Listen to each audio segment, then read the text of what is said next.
ሰላም ሰላም ውድ ጓደኞቼ እንደምናላችሁ፣ እግዚአብሔር ይመስገን እኔ ፍጹም ሰላም ነኝ። የእናንተም ሰላም በያላችሁበት ይበዛልኝ ዘንድ መልካም ምኞቴን እየገለጽኩኝ ዛሬ ደግሞ አሳና የሩዝ አሰራር ይዤ የመጣሁት ሙሉ አሰራርን አብረን አሳዬን ልሰራ እንደዚህ ሙልጭ አድርጌ በጨው በሎሚ በውሃ በደንብ አጥቤ ውሃውን ጥፍፍ አድርጌው በደንብ ውሃውን በሶፍት አስቼ አሁን እንደዚህ ድርቅ ብሏል። ምንም አይነት ውሃ የለውም። ከዛ እንደዚህ ከታችን ከላይም ከሁለቱም ሳይድ በደንብ አድርጌ ሰነጣጥቄዋለሁ። ለምን ቅመም ወደ ውስጥ እንዲገባ ማለት ነው ስንሰራ። እንደዚህ አሳውን ካዘጋጀሁኝ በኋላ ቅመማ ቅመሞችን ነው አንድ ጋር ሚክስ እናደርገው።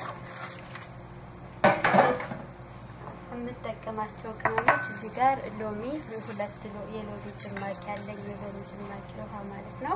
እዚህ የተፈጨ ሽንኩርት አለኝ ማለት በደንብ የተቀጠቀጠ ማለት ነው። ይሄ ደግሞ የሮዝመሪ ቅጠል ነው። ፍሪጅ ውስጥ አስቀምጨው እንደዚህ ቅጠሉ ተለያይቶ ነው እየብቻው ነው። ከዛ ሎሚ ውስጥ ጨምራለሁ። ቀጥዬ የወይራ ዘይት አለኝ ወይም ዘይቱን የሚባለው በአረበኛ እዚህ እጨምራለሁ። እንደዚህ ትንሽ በርከት ይበል።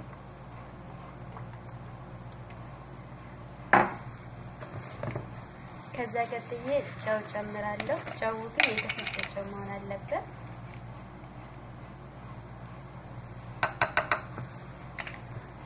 ቅመም ደግሞ ይሄ የአሳ ቅመም ነው።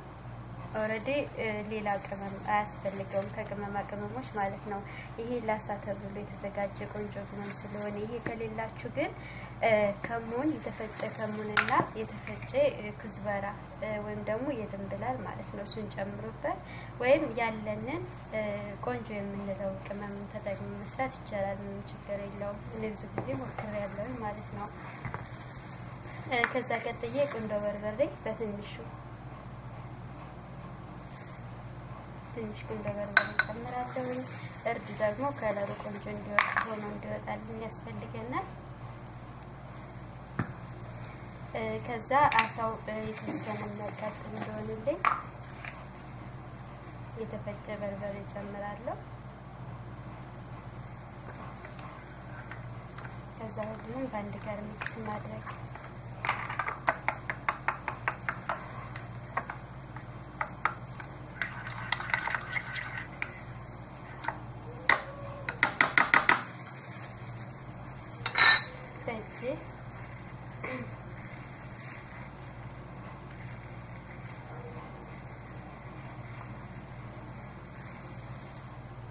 እንደዚህ በደንብ አድርጌ አሳበቃ አሳውን አንጥቼ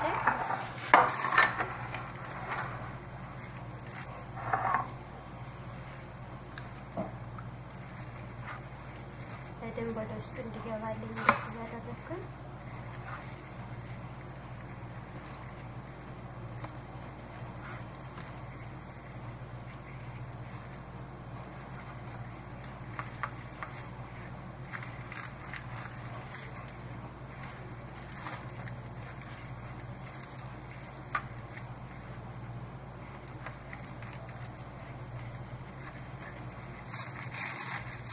መካከሉ የተከፈለ ነው ይነሳ። እዚህ ለመካከሉ እንደዚህ አድርገን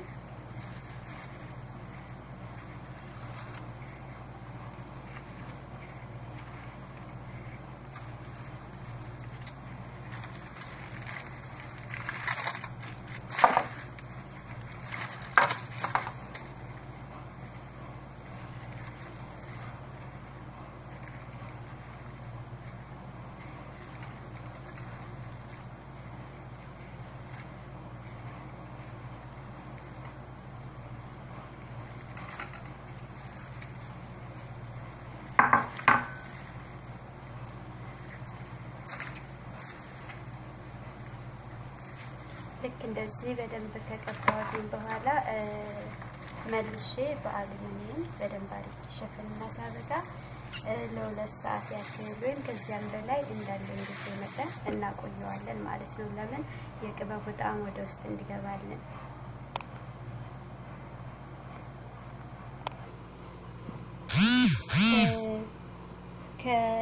ከ2 ሰዓት በኋላ ኦቭን ውስጥ ከትና ሳበቃ መጀመሪያ ከታች አበስለዋለሁ። ከዛ ቀጥዬ ደግሞ ከላይ አበስለዋለሁ። ኦሬዲ 1 ሰዓት ይፈጃል ኦቭን ውስጥ። ከዛ ሲበስል አብረን እናያለን ማለት ነው። አሁን ከ2 ሰዓት ቆይታ በኋላ እንደዚህ ኦቭን ውስጥ ኦቭኑ የእንትን ነው፣ በኤሌክትሪክ የሚሰራ ነው፣ በጋዝ የሚሰራ አይደለም። በአሉሚኒየም ሽፍና አድርጌ ሳበቃ ከላይም ከታችም ከፍቼ ለ2 ሰዓት ይቅርታ ለ1 ሰዓት ያክል አበስለዋለሁ ማለት ነው። ከዛ አሳው እስከሚበስል ድረስ የአሳ ሩዝ ነው የምሰራው። የአሳ ሩዝ ለመስራት የምጠቀመው ስኳር ነው። እዚህ ጋር 3 ወይም 10 ማንኪያ የሚሆን ስኳር እንደዚህ ብረት ድስት ላይ አድርጌ ቅልጥ ብሎ እንደዚህ እስከሚቀላ ድረስ አቆየዋለሁ፣ በጣምም ሳይጠቁር ማለት ነው። ከዛ እንደዚህ የተወሰነ ካማሰልኩኝ በኋላ እንደ መፍላት ነገር ሲጀምር ውሃ ጨምርበታለሁ። ልክ እንደዚህ መንጠቅጠቅ ሲጀምር ያው በጣም ያቃጥላል። ራቅ ብዬ በተወሰነ መልኩ ውሃ ጨምርበታለሁ።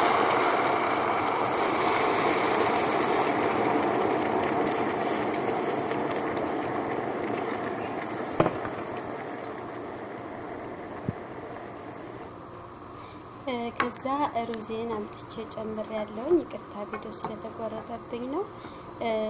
ሩዜን በደንብ አጥቤ በውሃ ዝግዝጌ ሳበቃ ይሄን አምጥቼ ጨምሬያለሁኝ።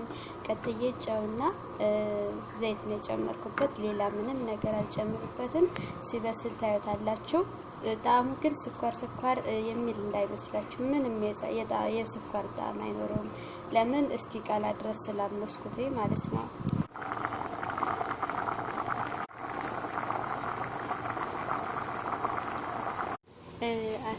አሳችን አሁን በዚህ መልኩ በስሎ ተጠብሷል ማለት ነው። ይሄንን ይመስላል።